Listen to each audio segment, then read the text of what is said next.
오빠, 사실 엄마가 먼저였어요. 결혼 이야기 엄마가 몇 달 전에 나한테 먼저 꺼냈어요. 딸의 입에서 그 말이 나오는 순간 68세 남자의 얼굴이 무너졌습니다.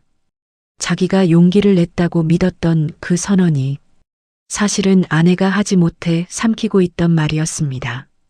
아내는 5년 동안 숨겨온 게 있었습니다. 남편 몰래 운영해온 작은 공방, 붓을 드는 순간에만 눈이 빛나는 여자. 그런데 남편이 퇴직하던 날 그 공방을 접으려 했습니다. 이유는 단 하나였습니다. 그이한테 미안할 것 같아서. 내가 행복한 게 남편한테 미안한 일이었습니다. 남자는 송도 골목 유리문 앞에 섰습니다. 문 너머로 아내가 보였습니다. 붓을 들고 눈이 빛나고 어깨가 펴진 채로 그 모습을 보고 남자는 들어가지 못했습니다. 골목 벤치에 앉아 소리 없이 울었습니다. 28년을 함께 살았는데 저 얼굴을 한 번도 본 적이 없었습니다. 이 부부가 내린 선택은 아무도 예상하지 못한 것이었습니다. 조론도 아니고 그렇다고 예전으로 돌아간 것도 아니었습니다. 공방 구석에 작은 책상 하나가 놓이던 날, 두 사람의 40년이 완전히 달라졌습니다. 그 책상 위에 놓인 메모 두 줄이 무엇이었는지 지금 바로 확인하세요. 구독과 좋아요를 눌러주시면 영상 제작에 큰 힘이 됩니다. 사연 시작합니다. 챕터 1. 집에 온 낯선 남자. 여러분, 살면서 딱 한 번쯤은 이런 생각 해보신 적 있지 않으신가요? 내가 없어도 이 집은 잘 돌아가는구나. 강태수 씨는 그 생각을 오늘 처음으로 했습니다. 퇴직 후 첫 번째 아침이었습니다. 인천 연수구 만수동 28년을 살아온 32평짜리 아파트. 햇살이 거실 유리창을 비스듬히 가로지르던 그 아침, 강태수는 평소보다 30분 일찍 눈을 떴습니다. 몸이 기억하는 것이었습니다. 40년 동안 그래왔으니까요. 새벽 6시면 눈이 열리고 욕실에서 면도를 하고 서랍에서 흰 와이셔츠를 꺼내 입던 그 리듬. 하지만 오늘은 달랐습니다. 서랍을 열다가 멈췄습니다. 와이셔츠 옆에 걸린 카디건이 눈에 들어왔습니다. 아내가 작년 겨울에 사다 놓은 것이었습니다. 한 번도 입지 않은 연한 회색 카디건. 태수는 잠시 그것을 바라보다가 천천히 집어들었습니다. 팔을 끼워 넣는데 소매가 너무 부드러웠습니다. 40년 동안 늘 뻣뻣한 와이셔츠만 입어온 몸이 그 부드러움에 어색해했습니다. 마치 자기 몸이 아닌 것처럼. 거울을 봤습니다. 카디건을 입은 남자가 서 있었습니다. 이상하게도 낯설었습니다. 자기 얼굴인데 낯설었습니다. 식탁으로 나왔을 때 밥상은 없었습니다. 순자는 이미 혼자 아침을 먹고 설거지까지 마친 뒤였습니다. 싱크대에는 물기가 채 마르지 않은 그릇 하나가 엎어져 있었고 부엌에서는 커피 향이 아닌 설거지 비누 냄새만 희미하게 맴돌고 있었습니다.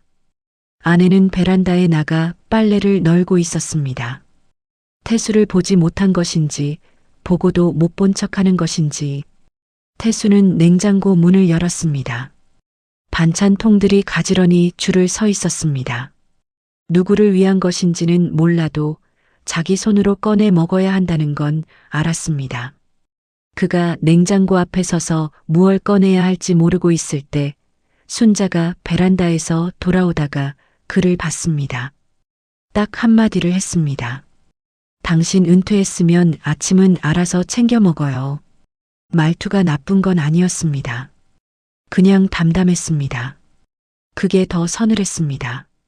태수는 그 자리에서 한참을 서 있었습니다.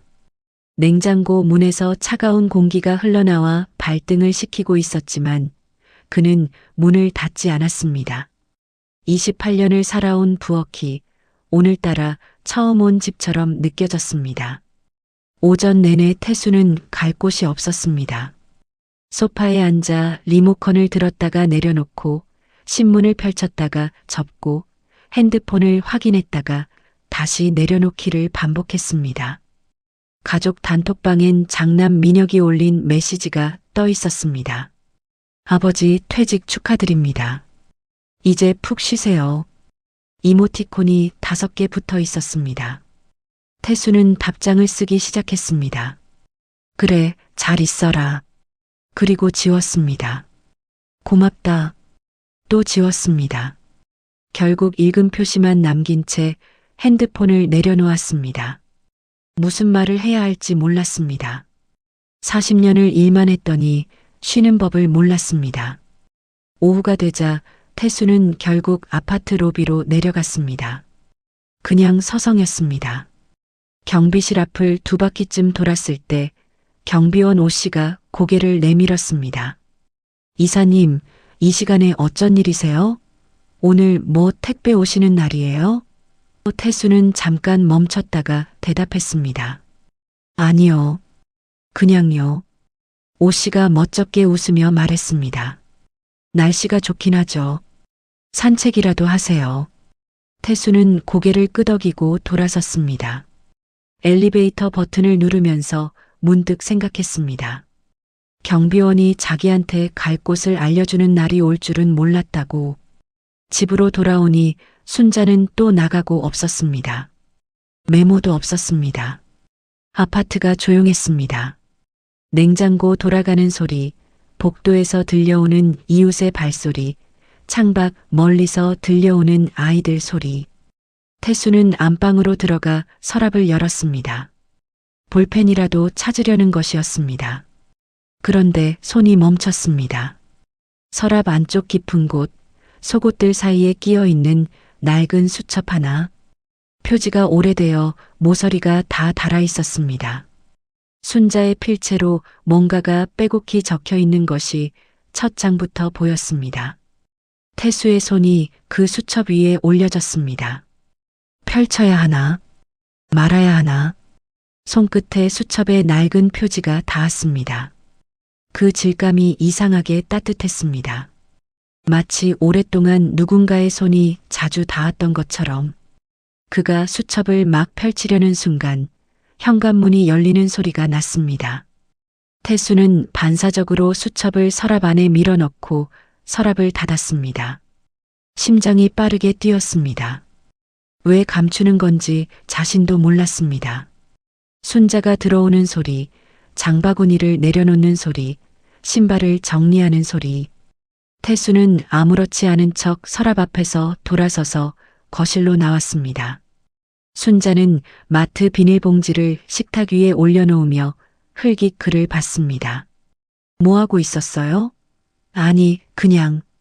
순자는 더 묻지 않았습니다. 태수도 더 말하지 않았습니다. 두 사람이 같은 공간에 있었지만 그 공간엔 어딘가 보이지 않는 벽이 서 있는 것 같았습니다. 저녁 밥상이 차려졌습니다. 된장찌개, 계란말이, 멸치볶음. 28년 동안 먹어온 것들이었습니다. 태수는 숟가락을 들다가 문득 생각했습니다. 이 반찬들이 자기 때문에 만들어진 것인지 아니면 원래 순자가 혼자 먹던 것인지 한 번도 궁금해 본 적이 없었는데 오늘 처음으로 궁금했습니다. 식사 내내 TV에서 뉴스가 흘렀습니다. 두 사람은 뉴스 앵커에게 말을 걸 듯 각자 가끔씩 국을 떠마시며 식사를 마쳤습니다. 설거지는 순자가 했습니다. 태수는 도와줄까 하다가 멈췄습니다. 40년 동안 한 번도 한 적이 없으니 오늘 갑자기 나서면 이상할 것 같았습니다. 그 망설임이 비겁하다는 걸 태수는 나중에야 알게 됩니다. 밤이 되었습니다. 순자가 먼저 안방으로 들어갔습니다.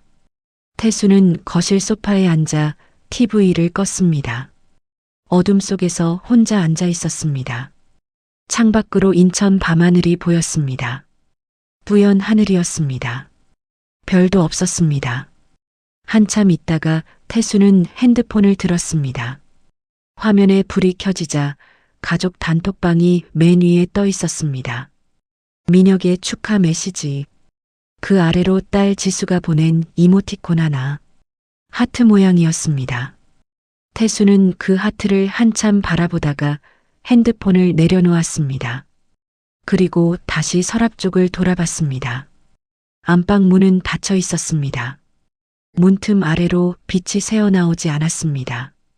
순자는 이미 잠든 것 같았습니다. 태수는 천천히 안방 문 앞까지 걸어갔습니다.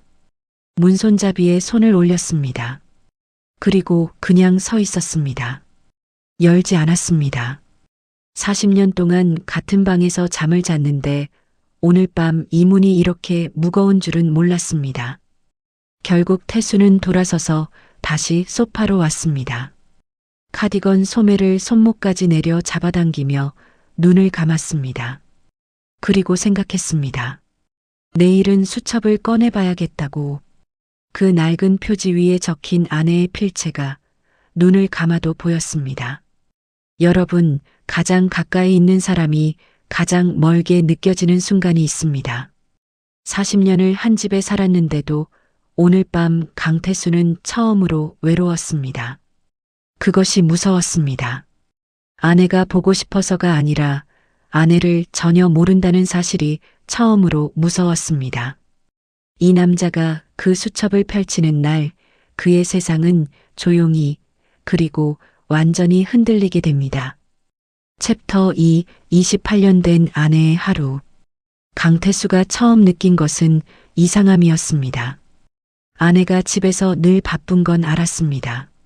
그런데 오늘 태수가 소파에 앉아 하루 종일 집에 있어 보니 순자는 단 한 번도 앉지 않았습니다.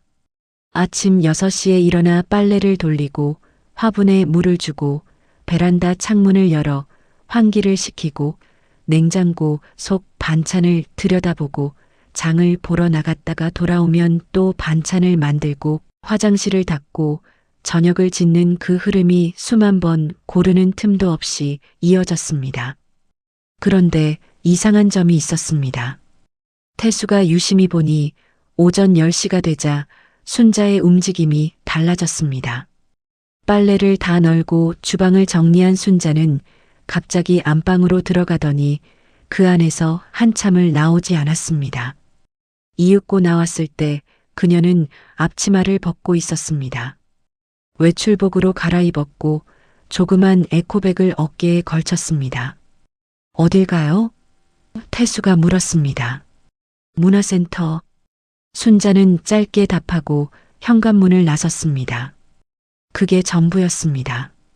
태수는 닫힌 문을 잠시 바라봤습니다.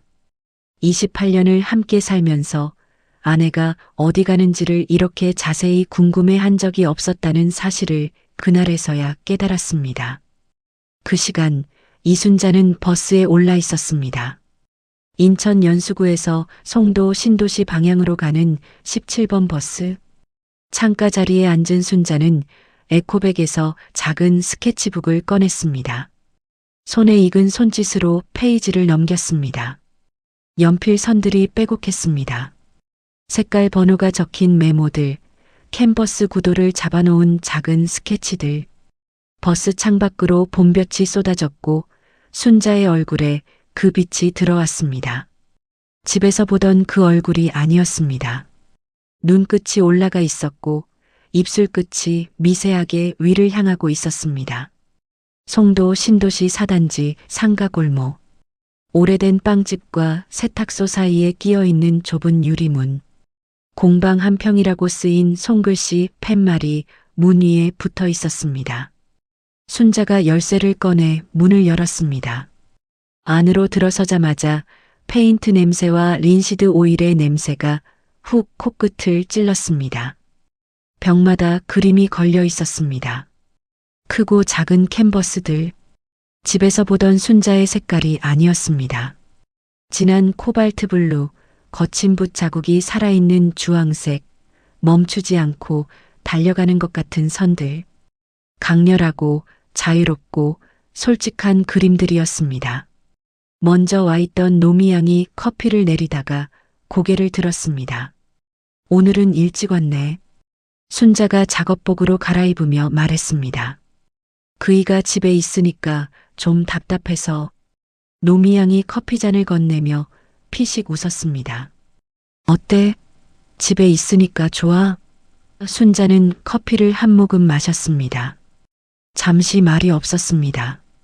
미양아, 솔직히 말하면 안 되겠지? 미양이 눈을 동그랗게 떴습니다. 순자가 조용히 말을 이었습니다. 그이가 집에 있으니까 좋아야 하는 거 아니야? 근데 나 숨이 막혀. 이제 이 시간이 없어지는 거잖아. 내가 나인 이 시간이. 오후 2시 순자는 붓을 들었습니다. 캔버스 앞에 서는 순간 그녀의 어깨가 달라졌습니다. 집에서의 그 굽은 어깨가 아니었습니다. 등이 펴졌고 팔이 자유로워졌습니다. 붓끝이 캔버스에 닿는 순간 어딘가 깊은 곳에서 숨을 내쉬는 것 같은 표정이 되었습니다. 여러분, 사람에게는 각자 자기만의 공간이 있습니다. 아내라서, 엄마라서, 며느리라서가 아닌 그냥 나로 돌아오는 그 공간. 이순자에게 그 공간은 이 좁고 냄새나는 공방이었습니다. 25평 아파트 주방도 아니고 명절 시댁 부엌도 아닌 이 낡은 건물 2층 한 평짜리 공간. 그녀는 23세 미술대학 입학시험을 보러 갔다가 그 다음 해에 강태수를 만나 결혼했습니다.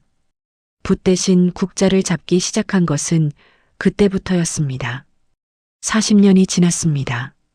5년 전 아이들이 다 독립하고 아파트가 비자 순자는 처음으로 이 공방을 열었습니다.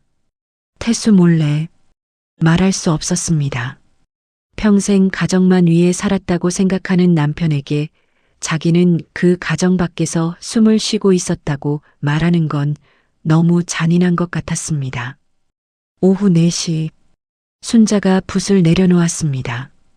캔버스를 한 발 물러서서 봤습니다. 오늘 그린 것은 파란 문이었습니다. 굳게 닫혀있는 문. 자기도 모르게 그렸습니다. 노미양이 옆에서 그 그림을 보다가 아무 말도 하지 않았습니다. 그냥 손을 잡아줬습니다. 귀갓길, 순자는 버스 창가에 앉아 에코백 안에 스케치북을 집어넣었습니다. 그리고 천천히 정확히 정류장 2개 전에 가방에서 앞치마를 꺼냈습니다. 지퍼백에 접어서 넣어 다니는 파란 앞치마. 그것을 무릎 위에 올려놓은 채 창밖을 바라봤습니다. 집에 가까워질수록 얼굴이 달라졌습니다. 눈끝이 내려왔습니다. 입술이 다시 수평이 되었습니다. 어깨가 돌아왔습니다. 마치 다른 사람이 되어 공방을 다녀온 것처럼 또 다른 사람이 되어 집으로 돌아가는 것처럼. 그 버스 안에서 그녀가 무슨 생각을 했는지 아무도 묻지 않았습니다. 아파트 현관문을 열자 태수가 소파에 앉아 있었습니다. TV도 켜지 않은 채 그냥 앉아 있었습니다. 순자는 장바구니를 내려놓으며 흘깃 그를 봤습니다. 저녁은요? 당신이 오길 기다렸지. 태수가 말했습니다. 이상하게 낮은 목소리였습니다. 순자는 잠깐 그를 봤다가 주방으로 들어갔습니다. 태수는 그 뒷모습을 지켜봤습니다. 오늘 하루 이 여자가 어디서 무엇을 하고 왔는지 그는 몰랐습니다. 평소엔 궁금하지도 않았을 것입니다. 그런데 오늘은 이상하게 궁금했습니다. 저녁 식사가 끝나고 순자가 핸드폰을 들었습니다. 소파에 앉아 화면을 보는데 뭔가를 읽다가 혼자 조용히 웃었습니다. 누구와 대화하는 것 같았습니다. 태수는 그 웃음을 봤습니다. 28년을 살면서 밥상 앞에서 저렇게 웃는 걸 본 기억이 없었습니다. 자기 앞에서는 한 번도 저런 얼굴이 아니었는데 그 웃음이 태수의 가슴 어딘가에 아주 조용하게 하지만 선명하게 박혔습니다. 그날 밤 태수는 다시 서랍 앞에 섰습니다. 집안이 고요했습니다. 순자는 이미 잠들었고 냉장고 소리만 규칙적으로 들렸습니다. 손이 서랍 손잡이를 잡았습니다. 이번엔 망설이지 않았습니다. 서랍이 열렸습니다. 낡은 수첩이 거기 있었습니다. 태수는 그것을 꺼내 들고 거실로 나왔습니다. 소파 등받이에 기대어 앉아 작은 조명만 켰습니다. 표지를 넘겼습니다. 아내의 필체가 첫 줄부터 가득했습니다. 그리고 그 첫 문장을 읽는 순간 태수의 눈이 멈췄습니다. 손끝이 가늘게 떨렸습니다. 수첩 위에 그 문장이 있었습니다. 반듯하고 조용한 글씨로. 그런데 그 내용은 조용하지 않았습니다. 챕터 3 일기장 속의 문장. 여러분, 살면서 알지 말았어야 할 것을 알게 되는 순간이 있습니다. 돌이킬 수 없는 순간. 읽기 전으로 돌아갈 수 없는 순간. 강태수는 그 순간을 소파 위에서 맞았습니다. 새벽 1시였습니다. 거실 조명 하나만 켜진 채 무릎 위에 낡은 수첩을 올려놓고 그는 아내가 쓴 글자들을 눈으로 더듬었습니다. 처음엔 천천히 읽었습니다. 그러다 어느 줄에서 멈췄습니다. 손끝이 먼저 알았습니다. 페이지가 미세하게 떨렸고 그게 손 때문인지 수첩 때문인지 알 수 없었습니다. 문장은 이랬습니다. 오늘도 그이 없는 오전이 이렇게 평화롭다. 죄책감이 드는 동시에 이게 진짜 나인 것 같다. 태수는 그 문장을 다시 읽었습니다. 한 번 더 읽었습니다. 3번을 읽고 나서야 눈을 들었습니다. 천장을 봤습니다. 천장엔 아무것도 없었습니다. 그냥 하얀 천장이었습니다. 페이지를 넘겼습니다. 다음 장에도 아내의 글씨가 이어졌습니다. 그이가 퇴직하면 이 시간이 사라지겠지.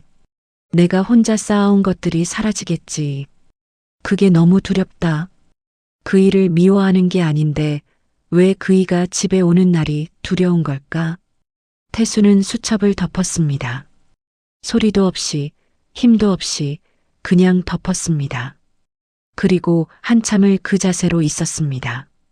눈물은 나오지 않았습니다. 눈물이 나오려면 슬퍼야 하는데 슬픔보다 먼저 온 것은 멍함이었습니다. 40년 동안 이 여자가 나를 기다렸다고 생각했습니다. 내가 집에 오면 기뻐한다고 생각했습니다. 아니, 생각조차 하지 않았습니다. 당연하다고 여겼습니다. 그게 더 부끄러웠습니다. 생각이라도 했으면 틀린 것이라도 되는데 생각 자체를 하지 않았으니 틀렸다고 할 수도 없었습니다. 그냥 몰랐던 겁니다. 40년을 살면서 옆에 있는 사람을 몰랐던 겁니다. 새벽 2시 태수는 핸드폰을 들었습니다. 연락처를 열고 박영길을 찾았습니다. 전화를 걸기엔 너무 늦은 시간이었습니다. 그는 문자를 보냈습니다. 영길아, 내일 시간 있냐? 얼굴 좀 봐야겠다. 그리고 핸드폰을 내려놓으려는데 거의 즉시 답장이 왔습니다. 그래, 내가 기다렸다. 태수는 그 짧은 문장을 보고 이상한 느낌이 들었습니다. 기다렸다니. 무슨 뜻으로 한 말인지 몰랐지만 그 말이 이상하게 목에 걸렸습니다. 다음 날 아침 태수는 아내보다 먼저 일어났습니다.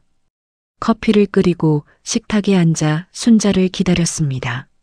순자가 나왔을 때 잠시 멈칫했습니다. 태수가 식탁에 앉아 있는 게 낯선 것인지 아니면 커피가 2잔 놓여 있는 게 낯선 것인지 태수가 먼저 말했습니다. 앉아요. 같이 마셔요. 순자는 잠깐 태수를 봤습니다. 표정을 읽기 어려웠습니다. 그냥 의자를 빼고 앉았습니다. 두 사람이 커피잔을 마주하고 앉았습니다. TV도 끄고 핸드폰도 보지 않고 오래된 부부가 식탁에서 마주 앉은 채 조용히 있는 그 아침이 어쩐지 처음 보는 풍경 같았습니다. 태수가 물었습니다. 요즘 어때요? 순자가 고개를 들었습니다. 낯선 질문이었습니다. 28년 동안 들어본 적 없는 질문이었습니다. 뭐가요? 그냥 요즘 어떻냐고. 순자는 잠시 커피잔을 내려다봤습니다. 그리고 짧게 답했습니다. 별일 없어요. 태수는 더 묻지 않았습니다. 아직 말할 준비가 안 됐습니다. 하지만 뭔가가 달라지고 있었습니다. 이 남자가 처음으로 묻고 있었습니다. 40년 만에 처음으로. 오후 태수는 용인으로 향했습니다. 박영길의 텃밭은 경기도 기흥구 외곽 야트막한 언덕 아래 자리하고 있었습니다. 밭 입구에 서자 흙 냄새가 났습니다. 봄 흙의 냄새, 갓 뒤집어진 촉촉하고 서늘한 흙 냄새. 영길은 밭고랑에 쪼그려 앉아 뭔가를 심고 있었습니다. 등산복 차림에 낡은 장갑을 끼고 이마에 땀이 맺힌 채로. 태수가 가까이 다가가자 영길이 먼저 고개를 들었습니다. 왔냐? 그게 전부였습니다. 반갑다거나 어서 오라거나 그런 말 없이 그냥 왔냐 한마디. 태수는 그게 오히려 편했습니다. 둘이 밭 끝자락 낡은 평상 위에 나란히 앉았습니다. 영길이 아이스박스에서 막걸리 2병을 꺼냈습니다. 뚜껑을 따서 하나를 태수에게 건네며 말했습니다. 일기 봤냐? 태수는 막걸리를 받다가 손이 멈췄습니다. 어떻게 알았어? 영길이 막걸리를 한 모금 마시며 말했습니다. 순자 씨가 미양이한테 말했고 미양이가 나한테 말했지. 태수야, 남자들은 모르는 게 있어. 여자들은 다 알고 있어. 우리가 모를 거라고 생각하는 것들을. 태수는 막걸리를 마시지 않고 손에 쥔 채 있었습니다. 들판 바람이 지나갔습니다. 봄바람인데 차가웠습니다. 한참 있다가 그가 말했습니다. 영길아, 나 그 사람한테 미안한 건지 아니면 배신당한 건지 모르겠어. 두 가지가 한꺼번에 와. 영길이 고개를 끄덕였습니다. 서두르지 않고 기다렸습니다. 태수가 이어서 말했습니다. 40년을 그 사람 먹이고 입히고 재우려고 살았거든. 그게 내 역할인 줄 알았어. 근데 일기에 뭐라고 써 있는 줄 알아? 영길이 조용히 기다렸습니다. 내가 집에 없을 때가 평화롭다고. 내가 집에 오는 날이 두렵다고. 말을 꺼내니 더 아팠습니다. 소리내서 말하니 현실이 됐습니다. 태수는 막걸리를 한 번에 반쯤 들이켰습니다. 영길이 말했습니다. 나도 그랬어. 태수가 고개를 들었습니다. 10년 전에 나도 비슷한 걸 알게 됐어. 우리 마누라도 내가 없을 때 더 잘 살더라고. 처음엔 나도 화났지. 배신당한 것 같았지. 근데 태수야 있잖아. 영길이 막걸리를 내려놓고 똑바로 말했습니다. 그건 우리가 나쁜 사람이어서가 아니야. 우리가 그 사람한테 너무 무거웠던 거야. 사랑이 무거웠던 거야. 짐처럼. 태수는 그 말을 듣고 한동안 아무 말도 하지 못했습니다. 들판에 바람이 다시 지나갔습니다. 멀리 밭 저편에서 새 한 마리가 날아올랐습니다. 태수는 그 새를 눈으로 따라가다가 조용히 말했습니다. 그럼 어떻게 해야 돼? 영길이 답했습니다. 그걸 이제 알아가면 되는 거지. 68년 만에 처음으로. 그날 태수는 해가 질 때까지 텃밭에 있었습니다. 영길과 많은 말을 하진 않았습니다. 그냥 나란히 앉아 막걸리를 마셨습니다. 그런데 집으로 돌아오는 버스 안에서 태수는 한 가지를 결심했습니다. 말해야겠다고. 아내에게. 먼저. 어떤 식으로든. 아직 뭘 말해야 하는지는 몰랐습니다. 하지만 이대로 모른 척 살아가는 건 더 이상 할 수 없다는 걸 알았습니다. 집에 도착했을 때 순자가 저녁을 차리고 있었습니다. 된장찌개 끓는 소리, 생선 굽는 냄새, 창문을 타고 들어오는 저녁 공기. 태수는 현관에 서서 그 모든 소리와 냄새를 처음으로 천천히 느꼈습니다. 그리고 생각했습니다. 이 여자가 이 집에서 혼자 버텨온 40년을, 자신은 회사에 있었고 이 여자는 여기 있었다는 것을, 그리고 그것이 희생인지 체념인지 한 번도 물어본 적이 없다는 것을. 오늘 밤 이 남자는 뭔가를 말할 겁니다. 그 말이 두 사람의 28년을 완전히 바꿔놓을 줄도 모른 채. 챕터 4 조론이라는 폭탄. 여러분, 사람이 가장 용감해지는 순간은 언제일까요? 싸울 준비가 됐을 때가 아닙니다. 더 이상 잃을 게 없다고 느낄 때도 아닙니다. 진짜 용기는 잃는 게 두렵지만 그래도 말해야겠다고 결심하는 순간에 옵니다. 강태수는 그날 저녁 생애의 가장 무거운 말을 꺼내기 위해 식탁 앞에 앉았습니다. 된장찌개가 뚝배기째 식탁에 올라왔습니다. 생선이 접시에 담겼습니다. 순자는 밥을 퍼오다가 태수가 자기를 보고 있다는 걸 눈치챘습니다. 왜요? 반찬이 없어요? 아니요. 태수가 말했습니다. 잘 차렸어요. 순자가 잠깐 멈칫했습니다. 태수가 밥상을 칭찬하는 건 흔한 일이 아니었습니다. 아니, 28년 동안 거의 없는 일이었습니다. 순자는 자기 자리에 앉아 밥을 떴습니다. 두 사람이 식사를 시작했습니다. TV는 끄지 않았습니다. 뉴스 앵커의 목소리가 배경음처럼 흘렀습니다. 태수는 천천히 먹었습니다. 서두르지 않았습니다. 찌개를 한술 뜨고 생선살을 발라 먹고 밥을 씹는 내내 말할 타이밍을 재고 있었습니다. 아니, 타이밍 같은 건 없었습니다. 그냥 지금이 아니면 평생 못할 것 같았습니다. 숟가락을 내려놨습니다. 순자가 고개를 들었습니다. 태수가 말했습니다. 여보, 우리 조론합시다. 순자의 손에서 국자가 떨어졌습니다. 쨍 소리가 났습니다. 뚝배기 옆에서 국자가 굴렀습니다. 순자는 그 국자를 보다가 태수를 봤습니다.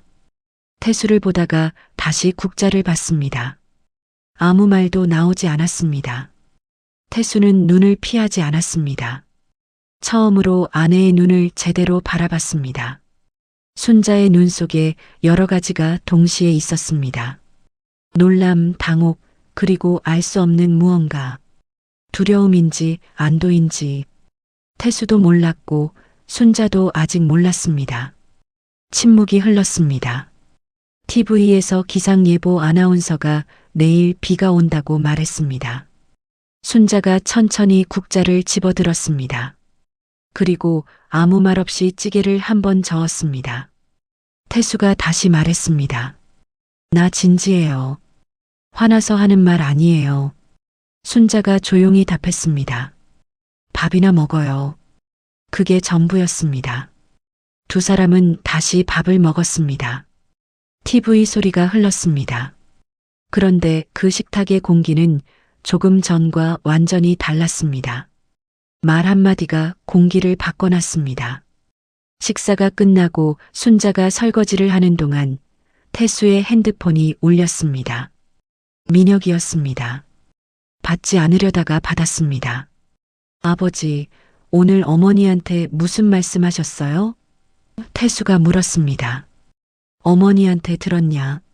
아니요, 제가 들은 게 아니라 아버지, 조론이 뭔지 아세요? 그거 법적으로도 재산 분리 얘기 나오는 거예요.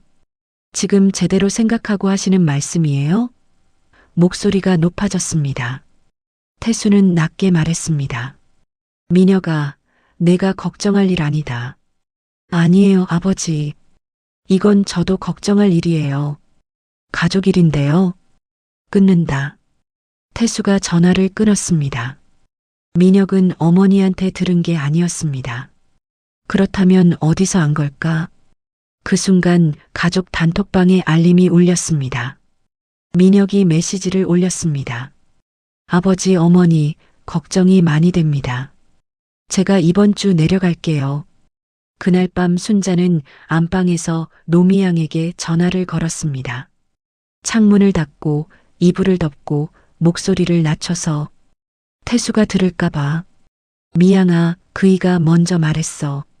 노미양이 잠시 침묵하다가 물었습니다. 뭘 먼저? 조론. 수학이 넘어가 조용해졌습니다. 그리고 미양이 말했습니다. 어떤 기분이야? 순자는 이불 끝을 손으로 잡아당기며 천장을 봤습니다. 모르겠어. 미양아, 나 왜 이렇게 무서울까? 내가 원하던 것 같기도 한데 왜 무서운 거야? 미양이 조용히 말했습니다. 원하는 걸 얻게 될 것 같을 때 가장 무서운 법이야. 그게 진짜인지 아닌지 확인해야 하잖아. 순자는 한동안 말을 잇지 못했습니다. 그러다 조용히 물었습니다. 그이가 일기 본 것 같아. 미양이 숨을 들이켰습니다. 언제? 모르겠어. 근데 오늘 눈빛이 달랐어. 내가 밥상 칭찬하는 걸 28년 만에 처음 들었거든. 두 사람이 한동안 말없이 있었습니다. 수화기 너머로 서로의 숨소리만 들렸습니다. 그리고 순자가 말했습니다. 근데 미양아, 무섭긴 한데 이상하게 조금, 아주 조금은 고마워. 그이가 먼저 말해줘서. 미양이 물었습니다. 왜? 순자가 답했습니다. 내가 먼저 말했으면 그의 자존심이 너무 상했을 것 같아서. 여러분, 이 말이 들리셨나요? 이 여자가 남편의 자존심을 걱정하면서 자기 이야기를 40년 동안 못했다는 겁니다. 사랑이 이렇게 생겼습니다. 말 못하는 배려, 삼키는 용기, 혼자 쥐고 있는 선이. 그게 쌓이고 쌓여 결국 일기장 속 한 줄이 된 겁니다. 다음 날 아침 민혁이 내려왔습니다. 예고도 없이 출근 전 정장 차림으로 현관을 열었습니다. 손에 비싼 과자 상자를 들고 있었습니다. 어머니, 저 왔어요. 순자가 나오며 말했습니다. 연락도 없이 왜 왔어? 부모님 걱정이 돼서요. 민혁은 거실로 들어서며 태수를 찾았습니다. 태수는 베란다에 나와 있었습니다. 아버지. 태수가 돌아봤습니다. 할 말 있으면 해라. 민혁이 거실 소파에 앉으며 말을 꺼냈습니다. 아버지, 저 어릴 때 아버지가 하신 말씀 기억하세요. 가정이 제일이라고. 가족이 있어서 버텼다고. 그 말씀 저 지금도 기억해요. 태수는 베란다 문을 닫고 들어오며 아들을 봤습니다. 그래서 지금 그 가정을 왜 본인이 흔드시냐고요. 순간 공기가 싸늘해졌습니다. 태수가 말했습니다. 민혁아, 너 진짜 어머니 걱정해서 온 거냐? 아니면 다른 걱정이 있어서 온 거냐? 민혁의 얼굴이 굳었습니다. 태수가 조용히 말을 이었습니다. 나는 내 재산 걱정으로 40년 살지 않았다. 그리고 지금도 그건 아니야. 민혁이 자리에서 일어섰습니다. 아버지, 지금 저를 오해하시는 거예요. 오해면 다행이고. 태수는 안방으로 들어가며 문을 닫았습니다. 거실에 남겨진 민혁은 과자 상자를 식탁에 올려놓고 어머니를 봤습니다. 순자는 주방에서 조용히 설거지를 하고 있었습니다. 어머니, 아버지 요즘 좀 이상하신 것 같아요. 순자가 설거지를 멈추고 아들을 돌아봤습니다. 그리고 평생 아들에게 하지 않던 말을 했습니다. 민혁아, 이건 너 일 아니야. 목소리가 낮고 단호했습니다. 민혁은 그 눈빛을 보고 잠시 할 말을 잃었습니다. 어머니에게서 처음 보는 눈이었습니다. 그는 집을 나서면서도 생각했습니다. 뭔가 자기가 모르는 일이 있다고. 그리고 그걸 알아야겠다고. 그날 밤 민혁은 여동생 지수에게 전화를 걸었습니다. 지수야, 엄마 아빠 요즘 무슨 일 있어? 지수가 잠시 침묵하다가 말했습니다. 오빠, 그거 나한테 묻는 거 아니야. 왜? 오빠가 알 자격이 있는지 모르겠어서. 전화가 끊겼습니다. 민혁은 핸드폰을 내려다봤습니다. 지수가 뭔가를 알고 있다는 건 분명했습니다. 그리고 그것이 무엇인지 그는 반드시 알아낼 것이었습니다. 강태수의 졸혼 선언은 이제 단순한 부부 문제가 아니었습니다. 이 가족의 오래된 균열이 한마디 말로 인해 수면 위로 떠오르고 있었습니다. 그리고 가장 깊은 곳에 가라앉아 있던 진실이 이제 조금씩 빛을 향해 올라오고 있었습니다. 챕터 5 민혁의 계산. 여러분, 세상에서 가장 무서운 사람이 누군지 아십니까? 나쁜 사람이 아닙니다. 나쁜 줄 모르는 사람입니다. 자기가 옳다고 믿으면서 남을 밀어내는 사람. 강민혁은 그런 사람이었습니다. 그는 부모님을 사랑했습니다. 진짜로. 그런데 그 사랑 안에는 언제나 계산이 함께 있었습니다. 사랑과 계산이 너무 오래 함께 있었던 탓에 본인도 이제 둘을 구분하지 못했습니다. 민혁의 회사는 서울 강남구 테헤란로에 있었습니다. 유리 외벽이 반짝이는 건물 14층. 자산관리 컨설팅이라는 이름 아래 실제로는 부동산 지분 정리와 상속 설계를 주로 다뤘습니다. 그가 매일 하는 일이 바로 이것이었습니다. 누구의 재산이 어디로 가는지를 설계하는 일. 그래서 그는 부모님의 조론이 어떤 결과를 낳는지를 누구보다 빠르게 계산했습니다.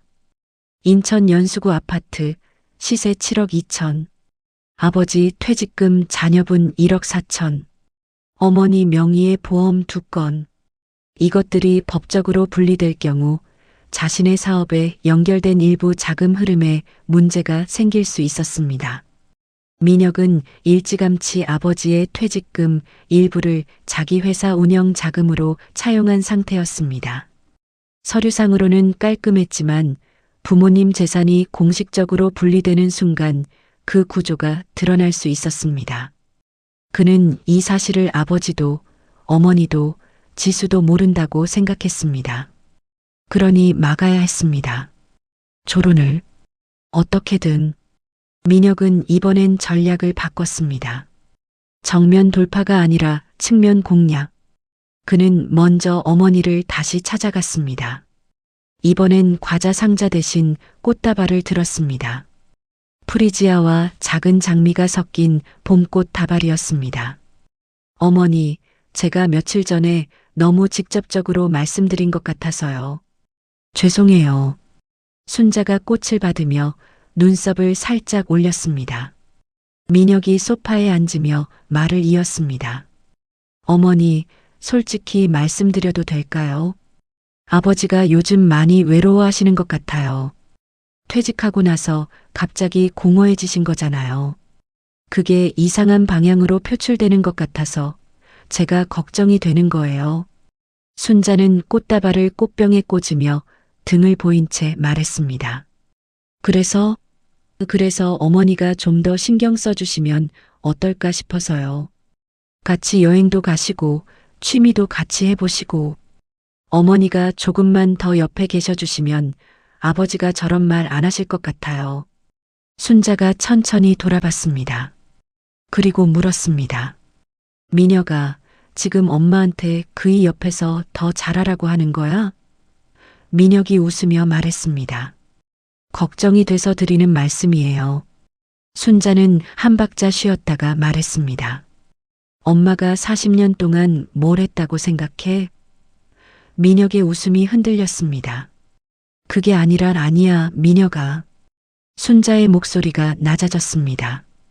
꽃병을 내려놓고 아들을 똑바로 봤습니다. 엄마는 40년 동안 충분히 했어.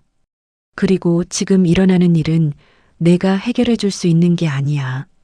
엄마 걱정해줘서 고마운데 다음엔 꽃 대신 그냥 밥이나 먹으러 와. 민혁은 할 말을 잃었습니다. 어머니가 이렇게 말하는 건 처음이었습니다. 항상 고맙다, 괜찮다, 내 덕분에 산다고 하던 어머니가 오늘은 달랐습니다. 그는 꽃다발 작전이 실패했다는 걸 깨달았습니다. 그래서 다음 수를 뒀습니다.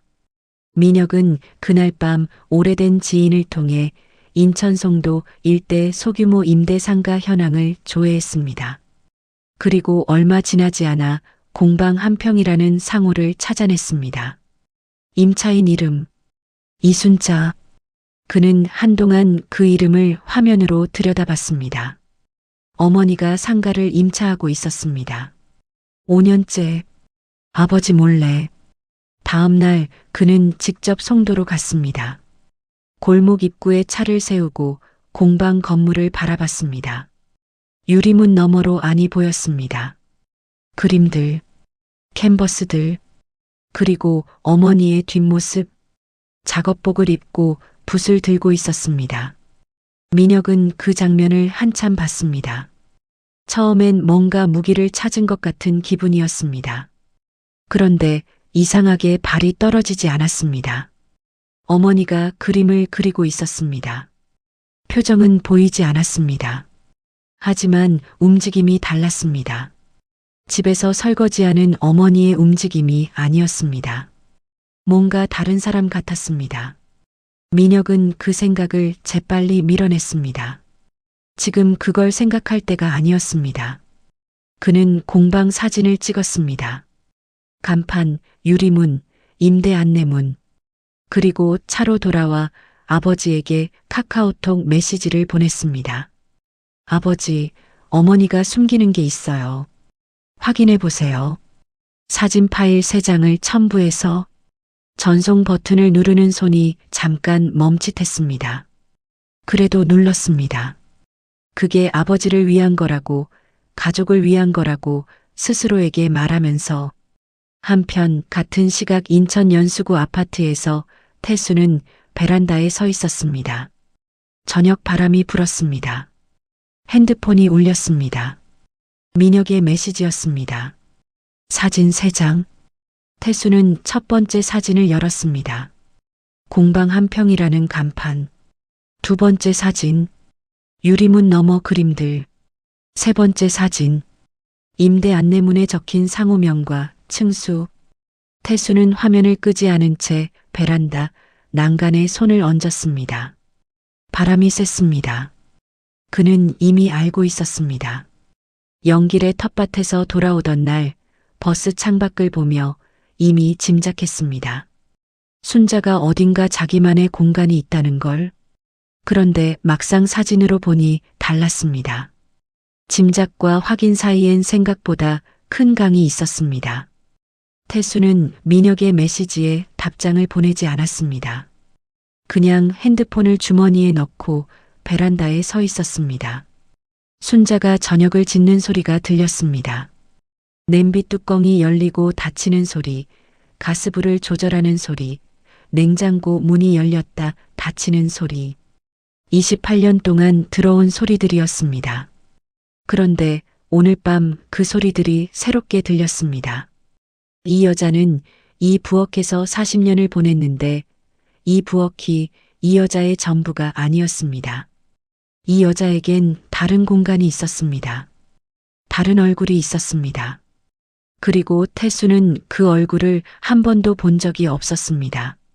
민혁이 이 사진을 아버지에게 보낸 건 무기로 쓰라는 의도였습니다. 하지만 태수에게 이 사진은 무기가 아니었습니다.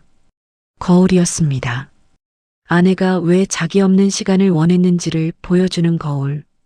그리고 그 거울 속에서 태수는 처음으로 자기 자신을 봤습니다. 40년 동안 가족을 위해 산다고 믿었던 남자가 실은 가족을 위해 산다는 믿음을 위해 살았던 건 아닌지. 그 질문이 베란다 바람보다 차갑게 파고들었습니다. 저녁 식사가 시작됐습니다. 순자는 오늘도 묵묵히 밥을 퍼왔습니다. 태수는 밥을 받으면서 아내의 손을 봤습니다. 그 손에서 페인트 자국을 찾으려 했습니다. 아주 작은 파란 얼룩이 손톱 옆에 묻어 있었습니다.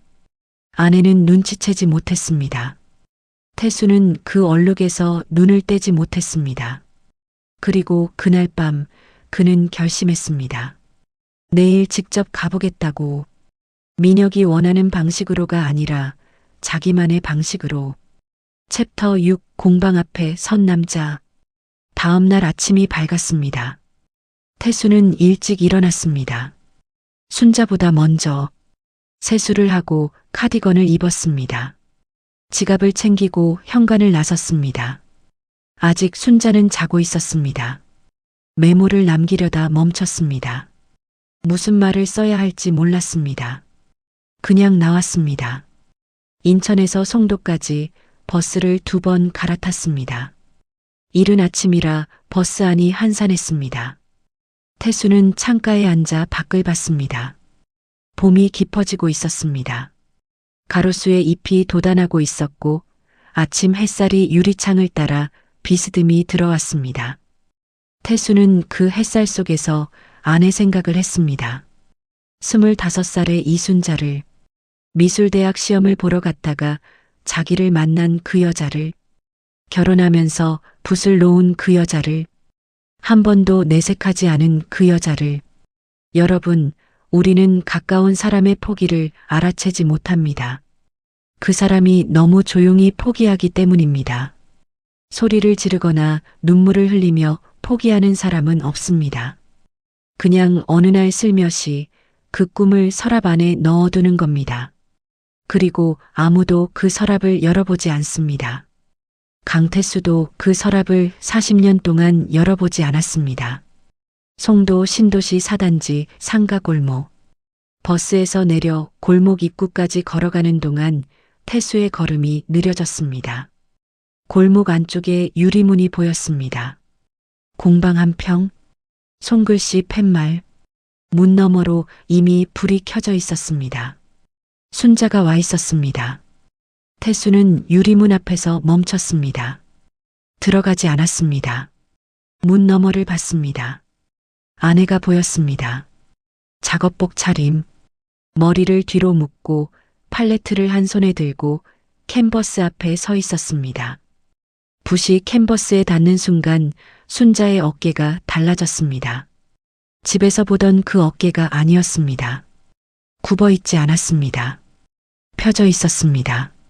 눈이 빛났습니다. 입술이 살짝 열린 채 호흡을 고르며 그림에 집중하고 있었습니다. 태수는 그 모습을 봤습니다. 유리문에 손을 얹었다가 내렸습니다. 그리고 돌아섰습니다. 골목 끝 낡은 벤치. 태수는 거기 앉았습니다. 벤치가 오래되어 삐걱거렸습니다. 그는 두 무릎에 손을 올려놓고 고개를 숙였습니다. 한참을 그렇게 있었습니다. 통행하는 사람도 없는 골목에서 봄 햇살 속에서 68세 남자가 혼자 앉아 있었습니다. 그리고 소리 없이 울었습니다. 눈에서 눈물이 흘렀습니다. 닦지 않았습니다. 큰 손으로 무릎을 꽉 잡은 채 그냥 흘렸습니다. 40년 동안 흘리지 않은 것들이었습니다. 회사에서 잘릴 뻔했던 날도 참았고, 아버지 기일에 혼자 소주 한 잔 마실 때도 참았고, 자식들이 하나씩 집을 떠나던 날도 참았던 것들이었습니다. 오늘은 참지 않았습니다. 이유는 단순했습니다. 저 안에 있는 여자가 자기 없는 시간에 저렇게 빛난다는 사실이 슬픔인 동시에 아름다웠습니다. 그리고 그 아름다움 앞에서 자신이 너무 오래 눈을 감고 있었다는 것이 이제야 비로소 아팠습니다. 그날 저녁 민혁이 가족 단톡방에 사진을 올렸습니다. 공방 간판 사진, 유리문 사진, 그리고 임대 안내문 사진. 메시지가 달렸습니다. 어머니, 이게 뭐예요? 아버지도 확인해 보세요. 순자의 핸드폰이 울렸습니다. 공방에서 작업을 마무리하던 순자가 화면을 봤습니다. 멈췄습니다. 피가 빠져나가는 것 같은 느낌이었습니다. 손에서 붓이 떨어졌습니다. 노미양이 달려와 화면을 봤습니다. 민혁이가? 순자가 고개를 끄덕였습니다. 목소리가 나오지 않았습니다. 미양이 순자의 손을 잡았습니다. 한편 아파트에서 태수도 그 메시지를 봤습니다. 이미 알고 있는 사진들이었습니다. 그러나 단톡방에 올라온 그 사진들은 의미가 달랐습니다. 민혁이 이걸 무기로 쓰고 있다는 게 보였습니다. 태수는 단톡방을 나왔습니다. 그리고 민혁에게 개인 문자를 보냈습니다. 다시는 이러지 마라. 8글자였습니다. 민혁은 그 문자를 받고 한참 화면을 봤습니다. 아버지가 화가 난 건지 아니면 다른 이유가 있는 건지 그는 아직 몰랐습니다. 아파트로 돌아온 순자는 가방을 내려놓으며 안방으로 들어갔습니다. 문을 잠갔습니다. 태수는 거실에서 그 소리를 들었습니다. 잠기는 소리.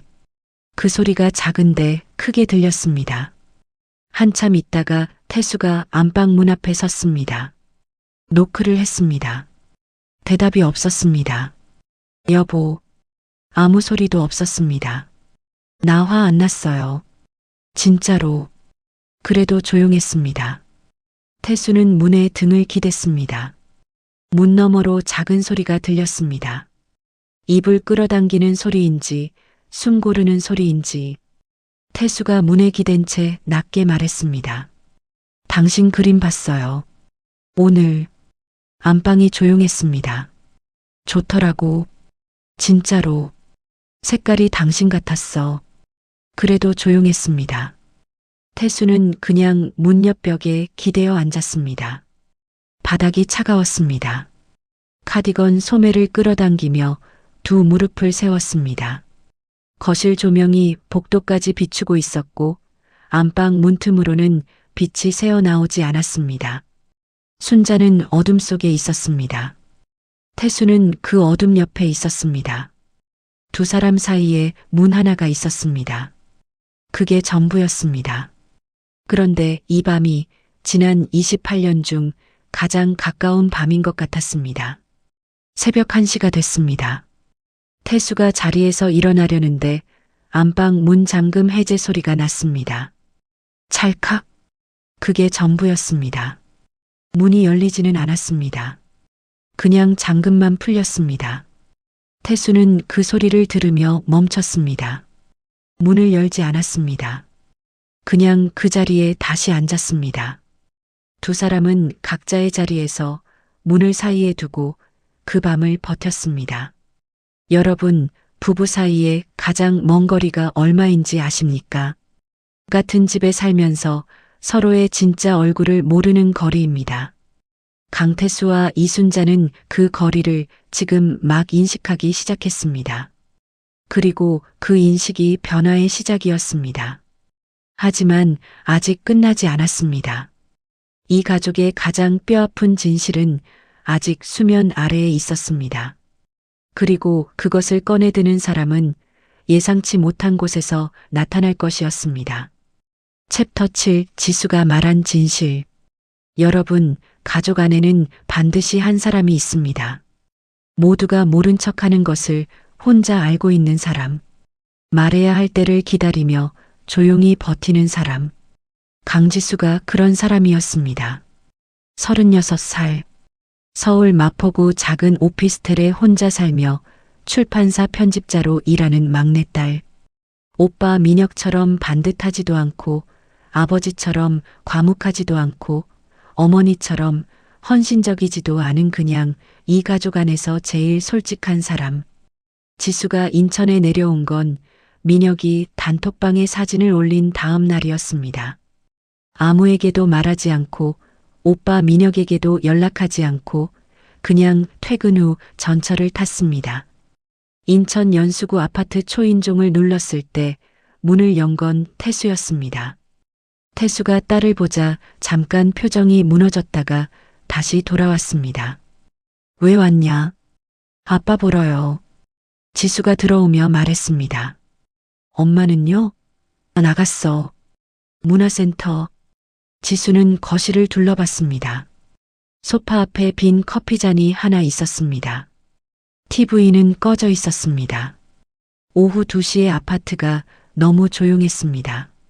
지수가 주방에서 물을 따라오며 태수 맞은편에 앉았습니다. 그리고 바로 물었습니다. 아빠, 솔직하게 얘기해요. 졸혼 선언한 거 진짜 이유가 뭐예요? 태수가 잠시 딸을 봤습니다. 그냥 하는 말이 아니야. 알아요. 지수가 말을 이었습니다. 아빠가 어떤 사람인지 나는 알아요. 화나서 막 내뱉는 사람 아니잖아요. 근데 왜 하필 지금 그 말을 꺼냈어요?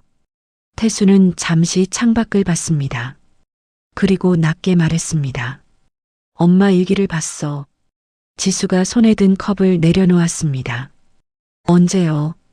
퇴직하고 며칠 뒤에 지수가 잠시 숨을 골랐습니다. 그리고 태수를 봤습니다. 아빠, 그럼 먼저 물어봐도 될까요? 태수가 고개를 끄덕였습니다. 엄마 공방 알고 계셨어요? 민혁 오빠 사진 보기 전부터 태수가 답했습니다. 짐작은 했지. 확인은 어제 했고. 직접 가보셨어요? 가서 보고 왔어. 들어가진 않았고.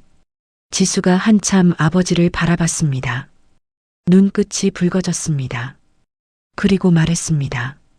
아빠, 나 엄마 공방 5년 전부터 알고 있었어요.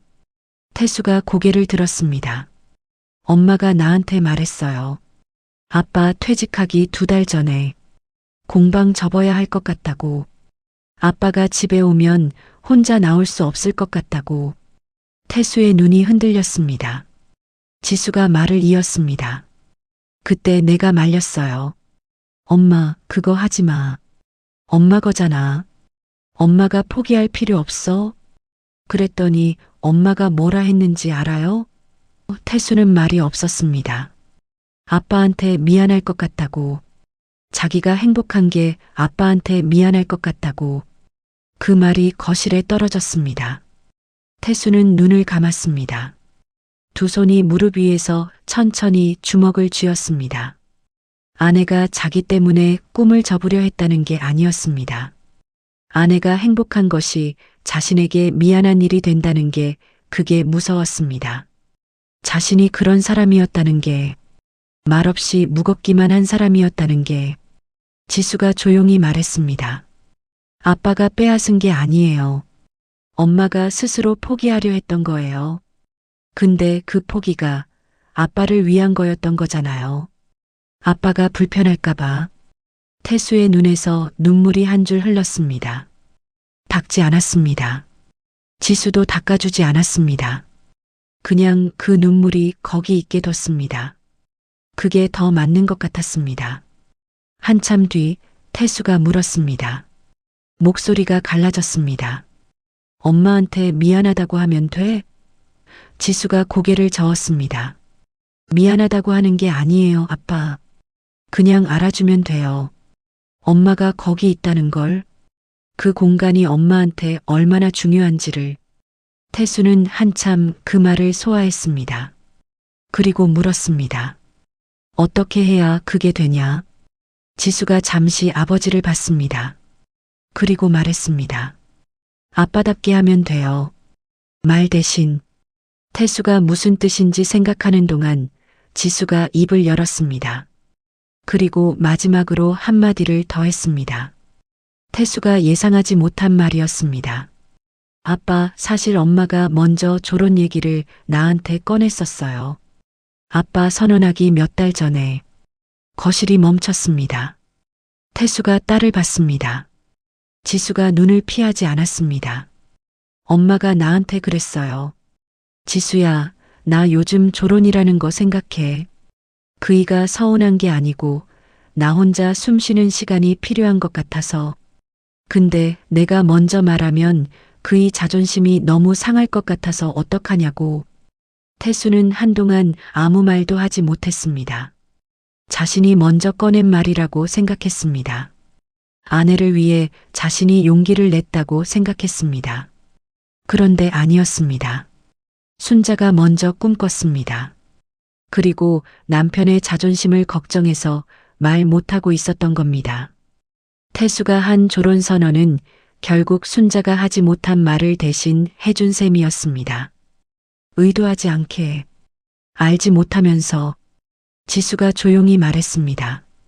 아빠가 먼저 말해줘서 엄마가 많이 놀랐대요. 그리고 무섭다고 했어요. 자기가 원하던 게 현실이 될 것 같아서 무섭다고. 태수는 천장을 올려다봤습니다. 눈물이 맺혔지만 흘리지 않았습니다. 이번엔 참았습니다. 참아야 할 것 같았습니다. 뭔가를 해야 한다는 게 느껴졌습니다. 감정이 아니라 행동으로 가야 한다는 게. 지수가 일어서며 가방을 들었습니다. 아빠, 나 이제 올라가야 해요. 태수가 딸을 봤습니다. 고맙다. 지수가 현관에서 돌아보며 말했습니다. 아빠, 엄마한테 미안해라고 하지 마요. 그 말 말고 다른 걸로 해요. 태수가 고개를 끄덕였습니다. 지수가 나간 뒤 태수는 한참 거실에 앉아 있었습니다. 그리고 핸드폰을 들었습니다. 노미양의 번호를 찾았습니다. 전화를 걸었습니다. 신호음이 2번 울리고 노미양이 받았습니다. 태수 씨? 미양 씨, 부탁이 있어요. 노미양이 잠시 침묵했습니다. 말해보세요. 태수가 말했습니다. 공방 열쇠 하나 빌릴 수 있겠어요. 내가 먼저 들어가서 뭔가 해놓고 싶어서. 수학이 넘어 노미양이 한동안 말이 없었습니다. 그리고 천천히 물었습니다. 어떻게 하려고요? 태수가 답했습니다. 자리 하나 만들려고요. 그 사람 자리 말고 구석에 작은 자리 하나. 노미양의 목소리가 달라졌습니다. 조금 젖어 있었습니다. 알겠어요. 내일 아침에 줄게요. 전화를 끊고 태수는 메모지를 꺼냈습니다. 펜을 들고 뭔가를 쓰기 시작했습니다. 글씨가 느렸습니다. 수십 년 만에 손으로 편지를 쓰는 사람처럼 지우고 다시 쓰고 또 지우고 다시 썼습니다. 그렇게 해서 완성된 문장이 단 2줄이었습니다. 그 2줄이 어떤 내용인지는 내일 아침 순자가 공방문을 열었을 때 알게 됩니다. 여러분, 사랑을 가장 늦게 배우는 사람이 있습니다.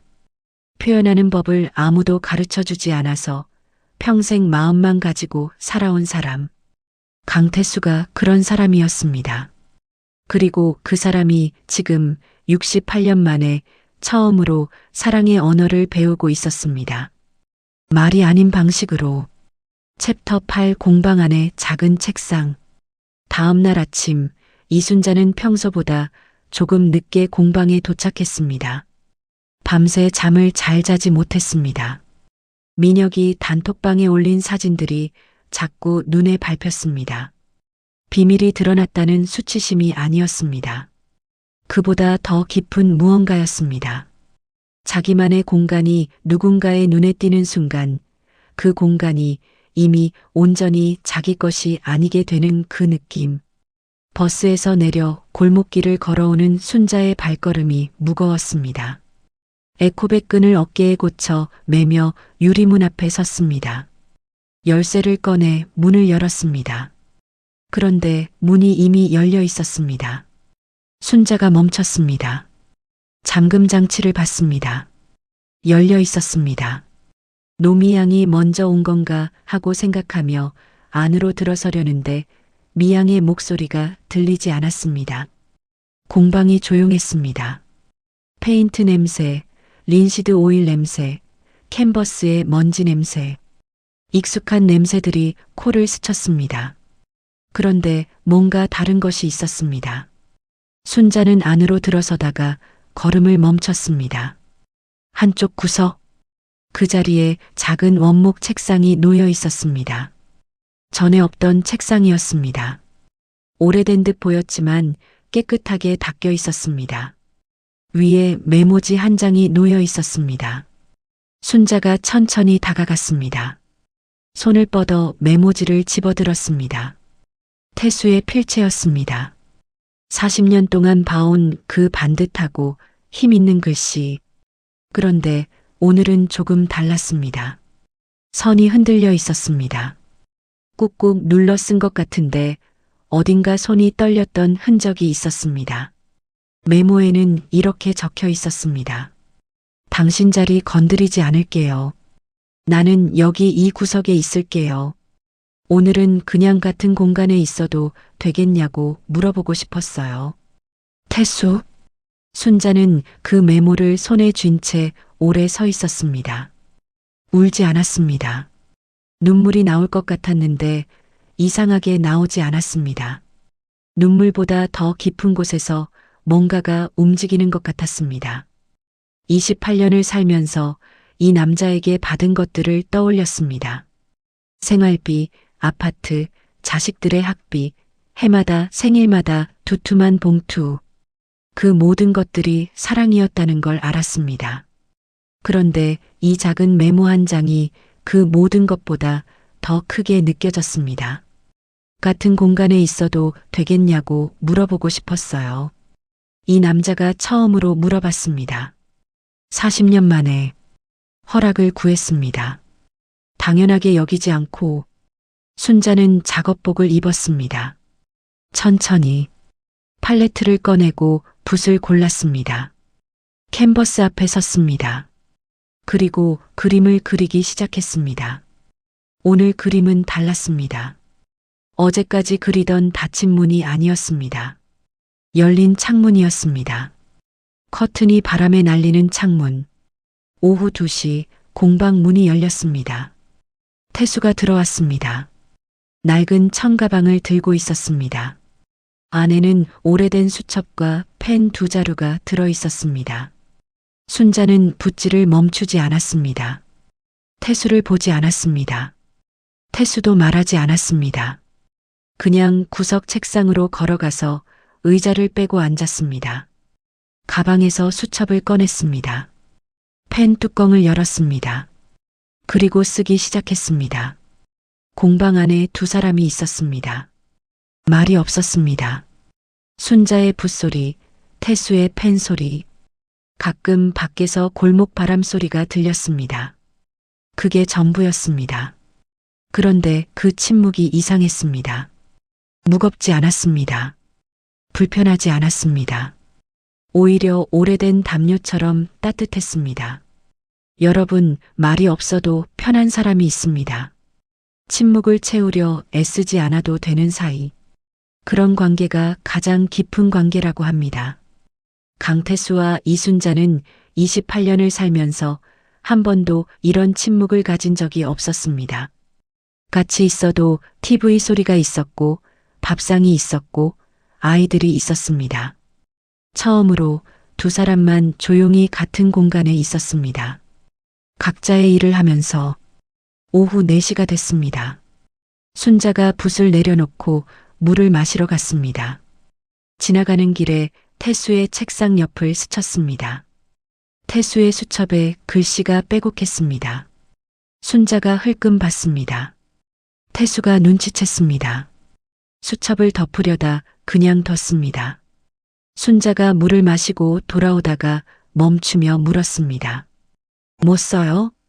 태수가 수첩을 손끝으로 짚으며 답했습니다. 내가 어떤 사람이었나? 써보고 있어요. 순자가 그 말을 듣고 잠시 태수를 봤습니다. 그리고 자기 캔버스 앞으로 돌아갔습니다. 앉지 않았습니다. 캔버스 앞에 서서 한참을 봤습니다. 그러다가 조용히 말했습니다. 태수를 보지 않고 캔버스를 보면서 제목 정했어요? 태수가 수첩을 들여다보며 답했습니다. 아직요. 뭐가 좋을 것 같아요. 순자가 잠시 생각하다가 말했습니다. 나는 가장이기 전에 무엇이었나? 태수의 펜이 멈췄습니다. 수첩 위에서 그 제목을 어떻게 알았냐고 물으려다 묻지 않았습니다. 이 여자는 알고 있었던 겁니다. 자기가 어떤 질문을 안고 살았는지를. 태수는 수첩에 천천히 그 제목을 적었습니다. 나는 가장이기 전에 무엇이었나? 펜이 종이를 긁는 소리가 작게 났습니다. 저녁이 됐습니다. 공방 문을 나서는데 골목에 가로등이 켜졌습니다. 2사람이 나란히 서서 문을 잠갔습니다. 태수가 먼저 걸었습니다. 순자가 따라 걸었습니다. 손은 잡지 않았습니다.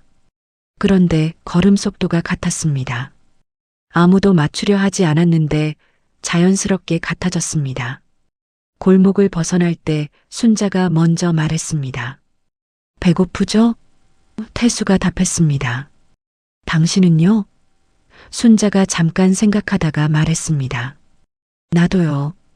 2사람이 골목 끝 작은 순댓국집으로 들어갔습니다. 자리에 앉아 메뉴판을 받았습니다. 태수가 물었습니다. 뭐 먹을 거예요? 순자가 메뉴판을 보며 답했습니다. 순댓국이요. 당신은요? 나도.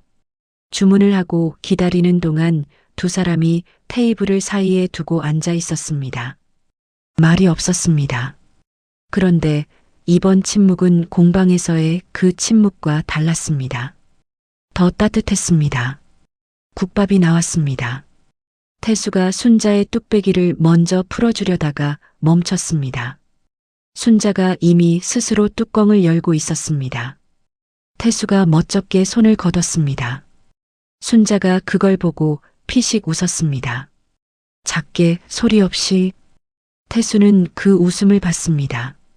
28년 동안 밥상 앞에서 한 번도 보지 못한 웃음이었습니다. 자기 앞에서. 그 웃음이 태수의 가슴 어딘가를 조용히 두드렸습니다. 노크하듯이. 여러분, 오래된 부부에게 새로운 시작이 가능할까요? 가능합니다. 지금 이 두 사람이 그걸 보여주고 있습니다. 새로운 시작은 거창한 게 아닙니다. 작은 책상 하나, 메모 2줄, 그리고 순댓국 한 그릇. 그것으로 충분했습니다. 하지만 아직 모든 게 끝난 건 아니었습니다. 민혁이 있었습니다.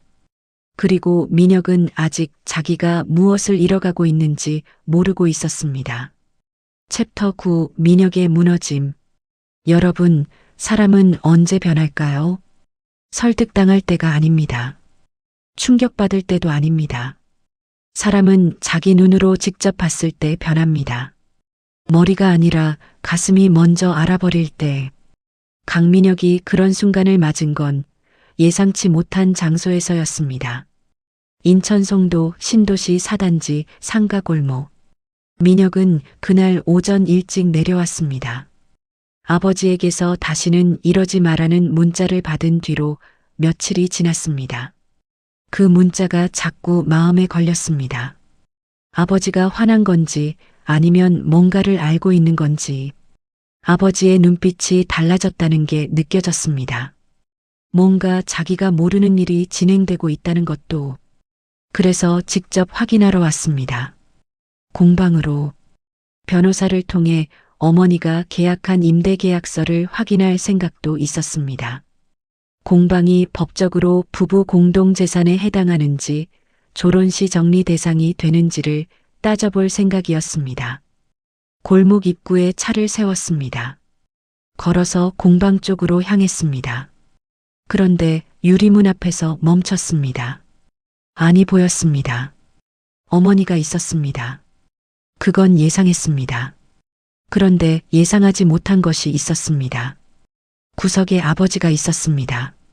작은 책상 앞에 앉아서 뭔가를 쓰고 있었습니다. 카디건 차림으로. 등을 구부리고. 민혁은 그 장면을 보고 발이 멈췄습니다. 아버지 강태수는 평생 저렇게 앉아 있는 사람이 아니었습니다. 항상 등받이에 기대어 앉거나 서류를 검토하거나 TV를 보거나 저렇게 무언가에 집중해서 작은 책상 앞에서 몸을 구부리고 글을 쓰는 아버지는 처음 봤습니다. 어머니는 캔버스 앞에 서 있었습니다. 붓을 들고 있었습니다. 두 사람 사이에 아무 말도 없었습니다. 그런데 이상했습니다. 그 침묵이 냉랭한 게 아니었습니다. 각자의 자리에서 각자의 일을 하고 있는데 그 공간 전체가 하나처럼 보였습니다. 마치 오래전부터 이렇게 지내온 사람들처럼. 민혁은 문을 열지 못했습니다. 손이 문손잡이 쪽으로 가다가 멈췄습니다. 그 안에 들어가서 무슨 말을 하려 했는지 갑자기 모르겠어졌습니다. 임대계약서? 재산정리? 변호사? 그 말들이 지금 저 공간 안으로 들어가는 순간 얼마나 이상한 말이 되는지가 느껴졌습니다. 민혁은 오래 서 있었습니다. 유리문 너머를 보면서. 그리고 처음으로 봤습니다. 두 명의 사람을. 아버지와 어머니가 아닌 강태수라는 사람과 이순자라는 사람을. 이 두 사람이 평생 어떻게 살아왔는지를. 아버지는 40년을 회사에 있었고 어머니는 40년을 부엌에 있었고 그 사이 자기와 지수는 자라서 떠났습니다. 그리고 남겨진 두 사람은 처음으로 서로를 알아가고 있었습니다. 지금 이 골목에서, 이 낡은 공방에서 민혁의 눈이 뜨거워졌습니다. 눈물이 나올 것 같았습니다. 이상했습니다. 자기가 왜 울려는 건지 몰랐습니다. 슬프지 않았습니다.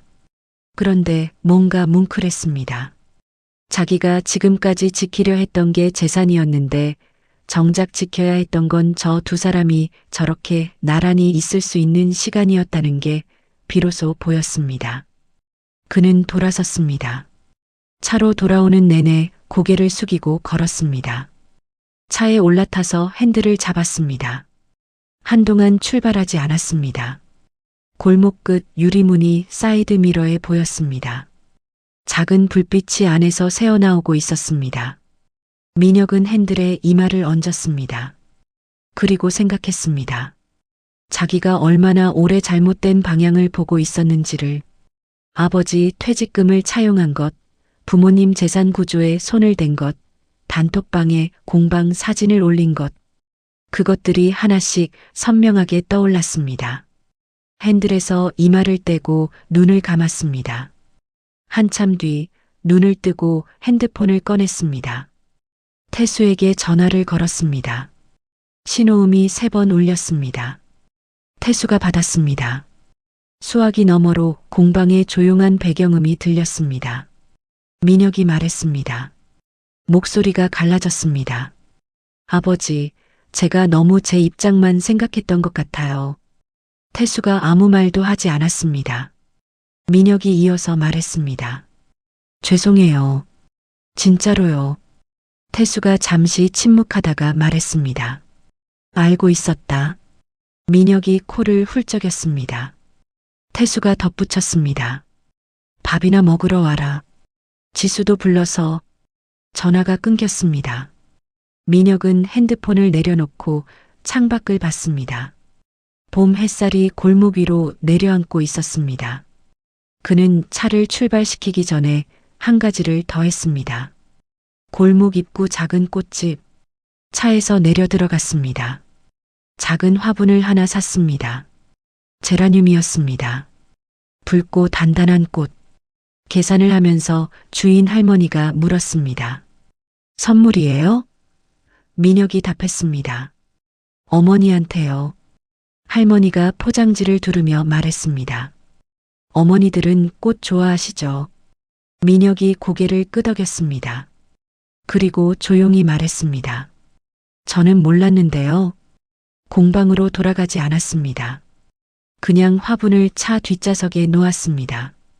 다음에 올 때 직접 갖다 드리기로 했습니다. 말 대신 화분으로. 아버지가 메모 2줄로 했던 것처럼 이 가족은 이제 조금씩 배우고 있었습니다. 말하는 법이 아니라 말 없이도 전하는 법을. 그날 저녁 태수와 순자는 공방을 나와 집으로 돌아왔습니다. 아파트 현관문을 열었을 때 두 사람은 동시에 신발을 벗었습니다. 순자가 먼저 들어가며 말했습니다. 씻고 나오면 야식 뭐 먹을지 생각해요. 태수가 신발장에 운동화를 정리하며 답했습니다. 당신이 먹고 싶은 거. 순자가 주방으로 가다가 멈췄습니다. 돌아보며 말했습니다. 그거 오늘 처음 한 말이에요? 태수가 고개를 들었습니다. 뭐가요? 내가 먹고 싶은 거, 물어보는 거. 태수가 잠시 생각했습니다. 그리고 솔직하게 답했습니다. 그런 것 같네요. 순자가 픽 웃었습니다. 그리고 주방으로 들어가며 말했습니다. 라면 먹을게요. 끓여줄 수 있어요? 태수가 멈췄습니다. 28년 동안 아내가 자기한테 뭔가를 해달라고 한 적이 없었습니다. 항상 자기가 알아서 다 했습니다. 태수는 주방으로 걸어갔습니다. 냄비를 꺼내는 방법을 찾았습니다. 어디 있는지 몰라서 2번 서랍을 열었습니다.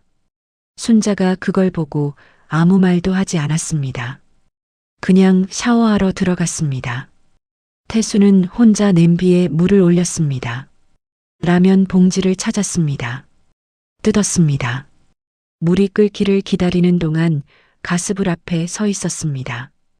이 부엌에서 40년 동안 아내가 혼자 서 있었을 자리였습니다.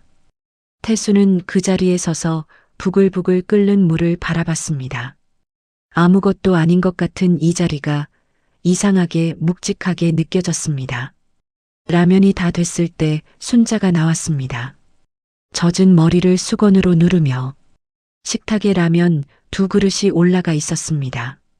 순자가 자리에 앉으며 그릇을 받습니다. 태수가 맞은편에 앉았습니다. 순자가 젓가락을 들었습니다. 한 젓가락 먹어봤습니다. 잠깐 멈췄습니다. 좀 많이 짜요. 태수가 그릇을 받습니다. 스프를 다 넣었어요. 순자가 웃음을 참으며 말했습니다. 반만 넣어야 해요. 그걸 어떻게 알아요? 봉지에 써 있어요. 태수가 라면 봉지를 집어서 봤습니다. 작은 글씨로 기호에 따라 스프 조절 가능이라고 적혀 있었습니다. 태수가 봉지를 내려놓으며 말했습니다. 처음 끓여봤어요. 순자가 이번엔 웃음을 참지 않았습니다. 소리내서 웃었습니다. 작게 하지만 분명하게. 태수는 그 웃음을 들으면서 짠 라면을 먹었습니다. 맛이 없는데 맛있었습니다. 아니, 맛이 없는 게 이상하게 괜찮았습니다. 두 사람이 마주 앉아 라면을 먹는 이 식탁이 오늘따라 제일 따뜻했습니다. 여러분, 관계가 회복된다는 건 어떤 모습일까요? 거창한 화의 선언이 아닙니다. 눈물의 포옹도 아닙니다. 짠 라면을 앞에 두고 웃음이 나오는 것. 그것으로 충분했습니다. 이 두 사람에게는, 그리고 아마도 여러분에게도. 챕터 10. 우리 다시 처음처럼. 봄이 깊어졌습니다. 인천 송도 신도시 4단지 상가 골목에도 봄이 왔습니다. 공방 한평 유리문 앞 화분에 제라늄이 피었습니다. 민혁이 갖다 놓은 그 화분이었습니다. 말 한마디 없이 문 앞에 놓여 있었습니다. 순자가 출근하듯 공방에 도착했을 때 제일 먼저 그 화분을 봤습니다. 잠깐 멈추다가 그냥 들고 들어갔습니다. 공방 창가에 올려뒀습니다. 햇살이 드는 자리였습니다. 이제 공방 안에는 책상이 2개였습니다. 순자의 작업대와 태수의 원목 책상. 가끔은 태수가 먼저 와 있었고 가끔은 순자가 먼저 왔습니다. 누가 먼저 오든 상관없었습니다. 오면 자기 자리에 앉았습니다. 말을 많이 하지 않았습니다. 그냥 각자의 일을 했습니다. 그런데 이상하게 그 공간엔 언제나 사람 냄새가 났습니다. 옹기라고 해야 할까요? 오래된 부부가 같은 공간에서 각자의 것을 하는데 그게 따로가 아니라 함께로 보이는 그 온기. 태수의 수첩엔 날마다 글이 쌓였습니다. 제목은 이미 정해져 있었습니다. 나는 가장이기 전에 무엇이었나? 처음엔 쓰기가 어려웠습니다. 자기 이야기를 한 번도 써본 적이 없었으니까요. 회사 보고서, 계약서, 견적서. 그런 건 40년 동안 썼는데 자기 감정을 문장으로 만드는 건 낯설었습니다. 그래도 썼습니다. 어설프게 더듬더듬. 처음엔 1줄, 다음엔 2줄. 그렇게 늘어났습니다. 어느 날 순자가 태수의 수첩을 읽어봐도 되겠냐고 물었습니다. 태수가 수첩을 건넸습니다. 순자가 읽었습니다. 1페이지, 2페이지. 중간쯤에서 멈췄습니다. 한참 있다가 수첩을 돌려줬습니다. 아무 말하지 않았습니다. 그냥 자기 캔버스 앞으로 돌아갔습니다. 붓을 들었습니다. 그리고 그날 그린 그림에는 처음으로 두 사람이 등장했습니다. 얼굴은 없었습니다. 그냥 2개의 형상, 나란히 앉아있는. 그 그림을 나중에 본 노미양이 물었습니다. 이거 팔 거야? 순자가 고개를 저었습니다. 이건 못 팔아. 이 공방에는 이제 팔지 못하는 그림이 하나 생겼습니다. 그게 가장 중요한 그림이 됐습니다. 어느 날 오후 지수가 공방을 찾아왔습니다. 예고 없이 유리문을 열고 들어서다가 멈췄습니다. 아버지가 책상에 앉아 글을 쓰고 있었고 어머니는 캔버스 앞에 서 있었습니다. 지수는 그 장면을 보고 가방을 천천히 내려놨습니다. 눈물이 났습니다. 소리 없이 태수가 고개를 들었습니다. 지수를 봤습니다. 지수의 눈이 빨개진 걸 봤습니다. 태수가 말했습니다. 왜 울어? 지수가 코를 훌쩍이며 말했습니다. 그냥요. 좋아서요. 순자가 붓을 내려놓고 딸을 봤습니다. 그리고 아무 말 없이 빈 의자를 당겼습니다. 지수 옆에 지수가 와서 앉았습니다. 세 사람이 공방 안에 있었습니다. 잠시 후 민혁에게 문자가 왔습니다. 지수가 보낸 것이었습니다. 사진 한 장. 공방 안 풍경이었습니다. 태수의 뒤통수, 순자의 옆모습, 벽에 걸린 그림들. 짧은 문자가 함께 왔습니다. 오빠도 와. 민혁은 그 사진을 한참 봤습니다. 그리고 자리에서 일어났습니다. 회의가 2개 남아 있었습니다. 그는 비서에게 문자를 보냈습니다. 오늘 남은 일정 내일로 미뤄줘. 그리고 코트를 집었습니다. 그날 오후 늦게 공방 유리문이 열렸습니다. 민혁이었습니다. 손에 아무것도 들지 않았습니다. 그냥 왔습니다. 태수가 고개를 들었습니다. 순자가 돌아봤습니다. 지수가 씩 웃었습니다. 민혁이 방 안을 둘러봤습니다. 그림들, 2개의 책상, 창가의 제라늄. 그리고 4사람이 어색하게 서로를 봤습니다. 태수가 먼저 말했습니다. 앉아라. 민혁이 빈 의자를 끌어다 앉았습니다. 노미양이 어디선가 종이컵을 꺼내 커피를 내렸습니다. 5개의 종이컵. 공방 안이 가득 찼습니다. 누군가 웃었습니다. 누가 먼저 웃었는지 몰랐습니다. 그냥 웃음이 번졌습니다.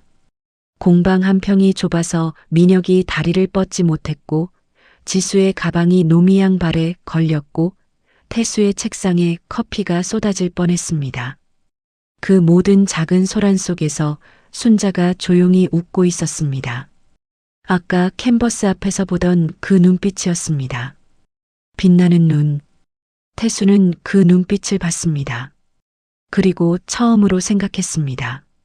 이 여자가 아름답다고. 25살 때 처음 봤을 때 이후로 처음으로. 여러분, 사랑은 없어지는 게 아니라 보이지 않게 됩니다. 너무 익숙해져서, 너무 당연해져서, 그리고 어느 날 다시 보이기 시작합니다. 빛이 달라지면 같은 그림이 다르게 보이듯이 강태수가 오늘 그 빛을 찾았습니다.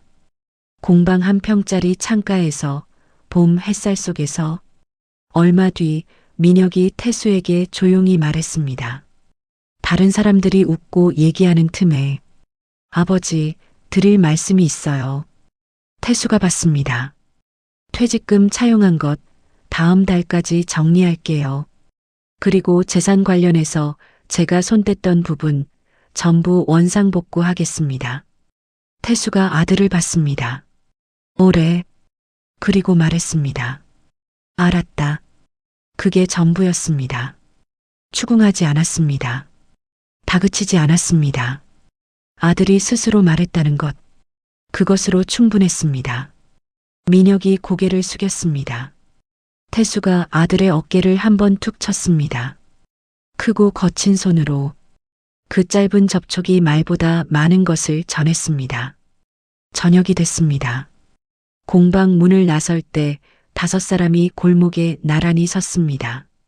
봄 저녁 바람이 불었습니다. 따뜻했습니다. 지수가 말했습니다. 저녁 뭐 먹어요? 민혁이 말했습니다. 내가 살게. 순자가 말했습니다. 순댓국이요. 태수가 말했습니다. 나도요. 지수가 태수를 봤습니다. 아빠 언제부터 순댓국 좋아했어요? 태수가 순자를 보며 말했습니다. 요즘에. 순자가 그 말을 듣고 살짝 눈을 피했습니다. 귀가 분홍빛이 됐습니다. 여러분, 오래된 부부 사이에서 귀가 분홍빛이 된다는 게 어떤 의미인지 아시죠? 그건 아직 설레고 있다는 겁니다. 아직 이 사람이 조금 낯설고 그래서 조금 두근거린다는 겁니다. 이순자는 오늘 밤 조금 두근거렸습니다. 68세 강태수 때문에 5사람이 골목을 걸었습니다. 순댓국집으로 태수와 순자가 나란히 걸었습니다. 손은 잡지 않았습니다. 그래도 괜찮았습니다. 걸음 속도가 같았습니다. 어깨 사이 거리가 좁았습니다. 가로등이 켜지기 시작했습니다. 봄 저녁이었습니다. 따뜻하고 조용한 봄 저녁이었습니다.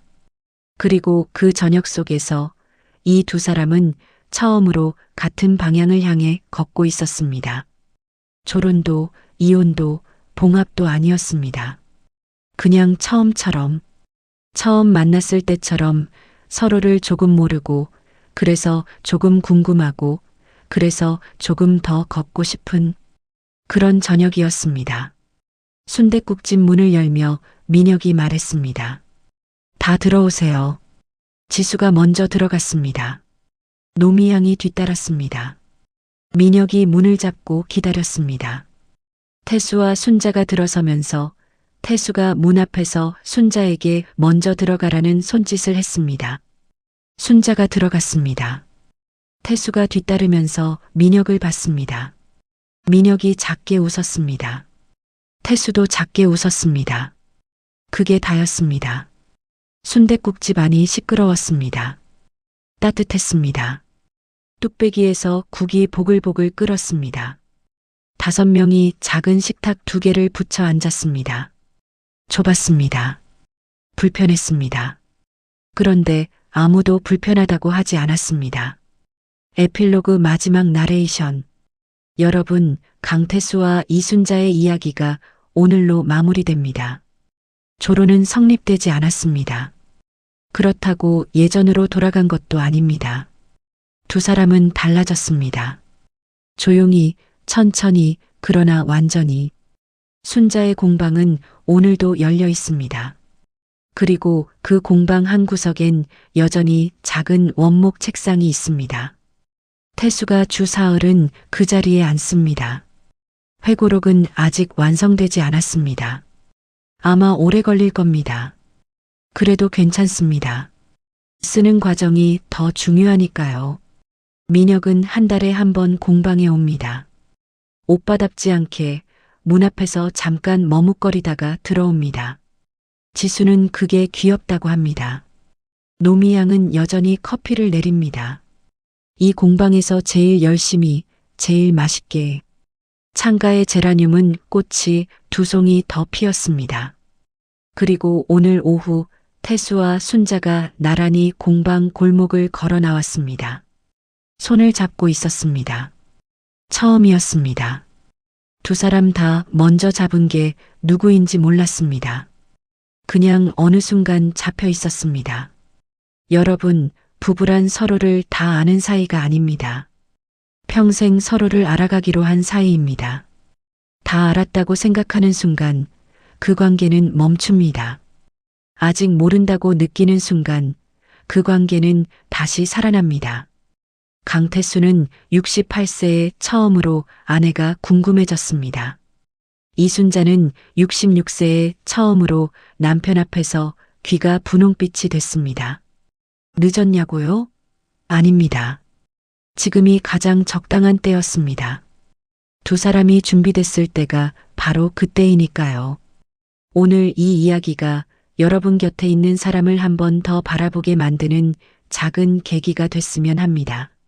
말하지 않아도 알 거라는 생각, 오늘만큼은 내려놓으세요. 그리고 물어보세요. 요즘 어때요?